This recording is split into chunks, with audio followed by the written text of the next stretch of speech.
You ever wonder why society can accept pineapple on pizza, but somehow still glitches the moment two LGBT people fall in love?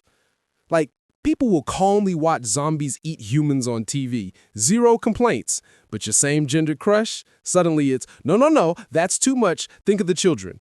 And you're just standing there like, bro, it's literally just two humans vibing.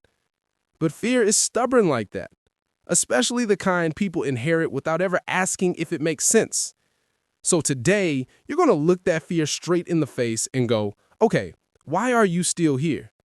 Because seriously, in a world where we have robot dogs and self-driving cars, why do people still fear LGBT love? So there you are, minding your own business, trying to exist like a normal human, when someone's aunt suddenly decides your love life is a national emergency. You're just walking next to someone you like, maybe brushing hands, maybe not even that brave yet, and boom, you can practically feel the Wi-Fi signal of judgment hitting your skin.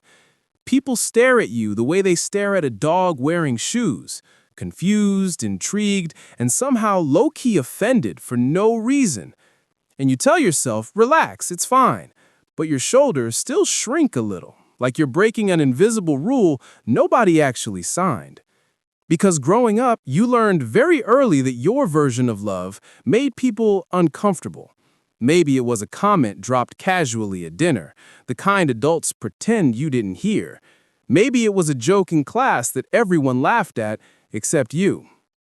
Maybe it was someone saying, it's just a phase, like your heart was some seasonal flavor that would disappear after summer break. And every time, you pretended your skin was thicker than it really was. You stuffed those moments somewhere deep, telling yourself they didn't matter, even though they did. And slowly, you became an expert at reading the room, calculating how gay you were allowed to be. Smile, but not too soft. Walk, but not too confident. Love, but only in your imagination. The funny part? You weren't even doing anything dramatic. You weren't proposing on a rooftop or painting a giant rainbow across the moon. You were literally just trying to like someone, quietly, softly, privately. But society acted like you were breaking into the Pentagon with glitter. And slowly, without meaning to, that reaction starts shaping the story you tell yourself. The story that whispers, maybe my love is dangerous, even though your logical brain, the same one that can do your taxes and memorize TikTok audios, knows it's not. So the real conflict isn't just the world outside. It's the version of you that grew up dodging whispers, opinions, and the occasional concerned stranger who thinks your dating life is their personal side quest. And before you even notice it happening, you start fearing the exact thing they fear. Not love itself, but the consequences of being seen loving. At some point, you start having these tiny conversations with yourself, the quiet kind you don't admit to anyone. Like when you're about to hold someone's hand and your brain panics. Okay, but what if someone sees? And you're like, bro, relax. We're literally just crossing the street, not committing a felony. But that little voice has been trained for years, so it pops up everywhere, like an overprotective parent who saw one scary documentary in 1998 and never emotionally recovered. It whispers when you laugh too freely, when you stand too close, when you let yourself feel too much. And you start noticing how much editing you do to your own existence, the way you lower your voice in public without even realizing it, how you introduce someone as just a friend, even though your heart is basically writing poetry about them every night. How you rehearse answers in your head before anyone even asks a question, like you're preparing for an interview you didn't sign up for. It's exhausting. It's like running a whole PR campaign for a heart that just wants to breathe. And then there's the question you try so hard not to ask yourself. The one that creeps in late at night when the world is quiet and your defenses are down. What if they're right?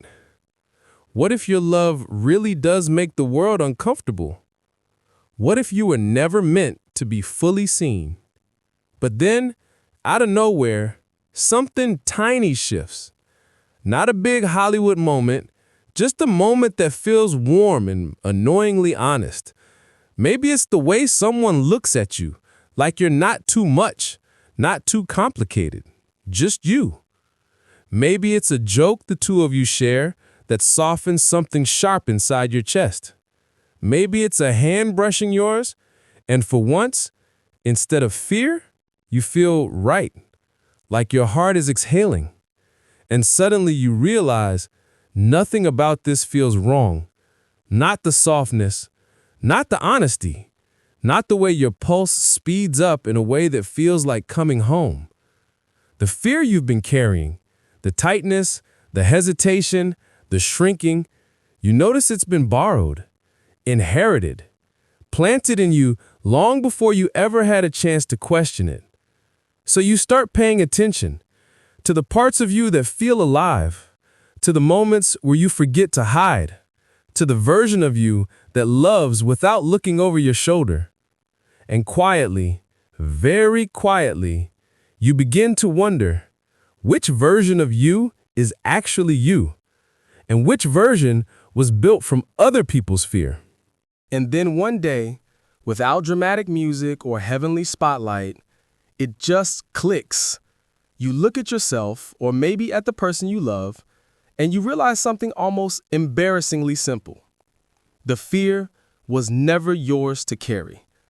It feels a little ridiculous, honestly, like finding out you've been paying for someone else's subscription for years. Because this fear, it was passed down like a family recipe, except instead of soup, it's just generations of confusion and questionable morals, sprinkled with outdated advice. You begin noticing how strange it is that people fear what they don't understand, yet never bother to understand what they fear. They'll spend 2 hours researching a blender before buying it, reading reviews, watching tutorials, but won't spend 5 minutes learning why LGBT love exists and harms absolutely no one. And suddenly, the whole thing becomes almost funny. Society's big panic, the dramatic speeches, the side eyes, and whispered warnings, it all boils down to this. Two humans choosing each other. That's it. Not a revolution, not an apocalypse, just love. And that's when the truth lands softly, like a feather, not a punch. Your love isn't dangerous. Their fear is just uneducated. An outdated fire alarm screaming over burnt toast, loud, dramatic, and completely unnecessary. You realize that your love, the love you've been tiptoeing around, isn't asking anyone for permission to exist. It doesn't need approval, applause, or permission slip signed by the local gossip committee. It doesn't need to shrink so someone else's worldview can feel comfortable. It just wants to be lived, fully, honestly, without apology. And for the first time, you feel something shift inside you. Not loud, not sudden, just a quiet understanding. Maybe you were never the problem. Maybe the world is still catching up. So now you're here, holding this quiet truth. The world fears what it hasn't learned to look at with kindness yet. And maybe that's why your love feels both ordinary and revolutionary at the same time. Ordinary because it's just two hearts doing what hearts naturally do. Revolutionary because you dared to do it out loud in a world still teaching itself not to panic about it. And you start to wonder, what would happen if people paused their fear long enough to actually look, not to judge, not to analyze, just to witness the softness of two people choosing each other? Maybe the world would shrink less. Maybe you would too. Maybe we all would. So hold this question gently, the kind you don't have to answer right away. If love isn't the problem, then what are people really afraid of?